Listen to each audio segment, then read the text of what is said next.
Welcome back to Digital Champions on Daily Ad Brief. I'm your host, Mike White, and on Digital Champions, we're meeting the experts in the space, talk about tips, tricks, trends, and technology, and everything they're doing to help their clients' campaigns be successful.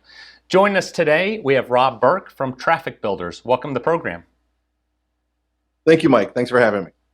So you guys are an expert in digital media programmatic. Tell me a little bit about what differentiates you from the other companies. So we are a white label digital fulfillment center, but we hate the term white label. We prefer digital performance partner here because nothing that we do is set it and forget it. We think that white label might have that connotation. We are focused on working backwards from performance and working backwards from what we call metrics that matter. So we have built a process that allows us to be collaborative upfront with both the end client and our agency partners that we work with to identify why are you coming to us? What pain point are you looking to have us help solve? Let's sort of tracking against that. And let's make sure that we're really ringing the register. The worst situation you can be in is trying to talk to a client that's dissatisfied about their click-through rate being good. They want to ring the register, and we have a process that really makes it so that we work backwards from what matters most to our clients.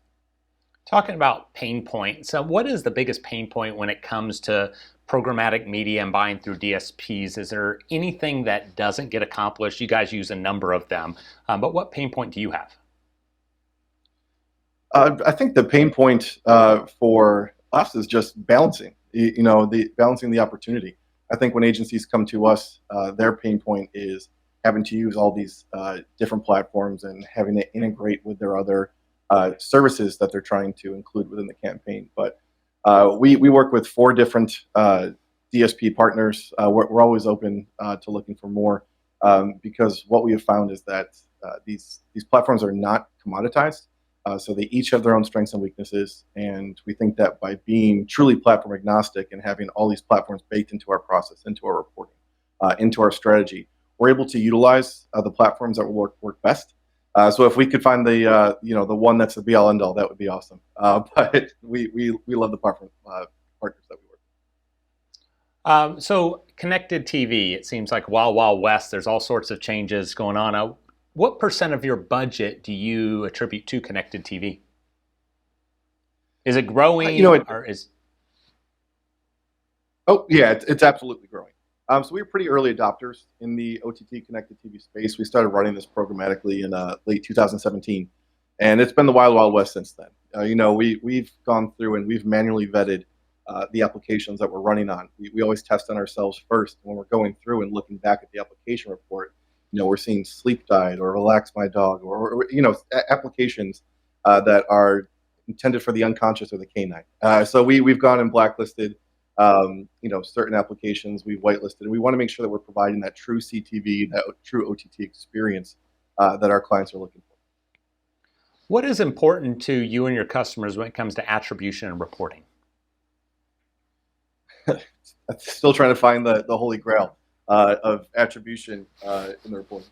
Sorry about that. Still trying to find that holy grail. But what's important is being able to bring everything together as much as possible. I think that the market is shifting very much towards full funnel solutions. And it's really important to understand how each channel plays into the customer journey, plays into that funnel.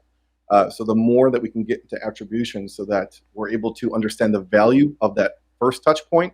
I think that we all have a great understanding of the last touch attribution right now, but the better the understanding of the full funnel that we're able to showcase, just the more sticky all the channels become, the more we're able to provide an omni-channel solution, and the better the result will be. Why should a business hire a firm? I know you do a lot of white labeling, but why should someone hire a firm to manage their digital campaigns as opposed to just doing it in-house? It's a great question.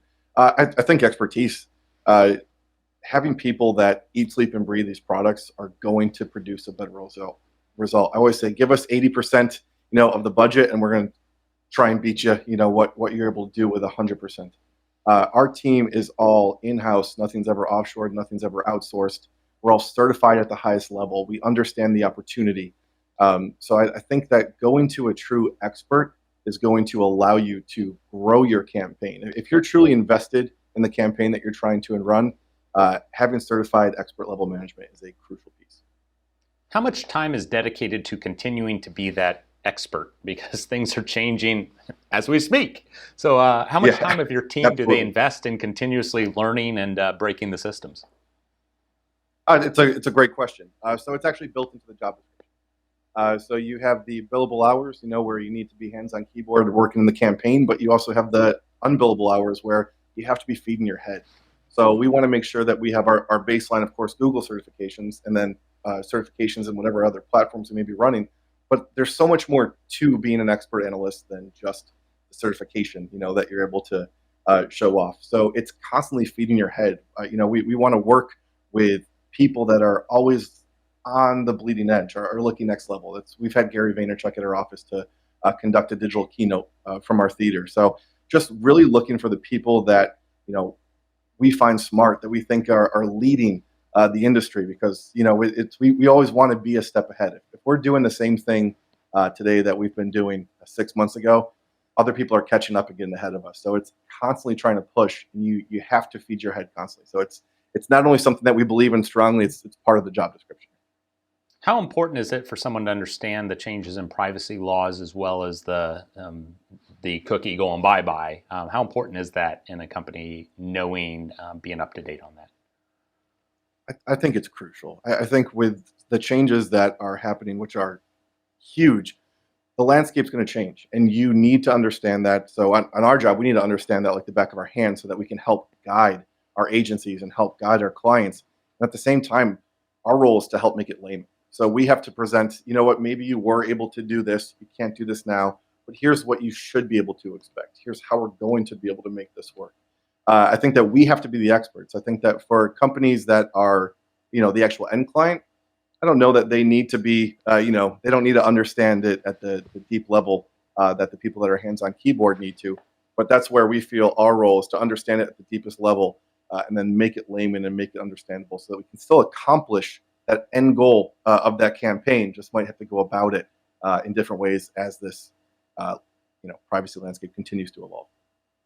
Well, congratulations on continuing to be a market leader and a digital champion. So thank you for your time joining us on the program today. I appreciate it, Mike. Thank you.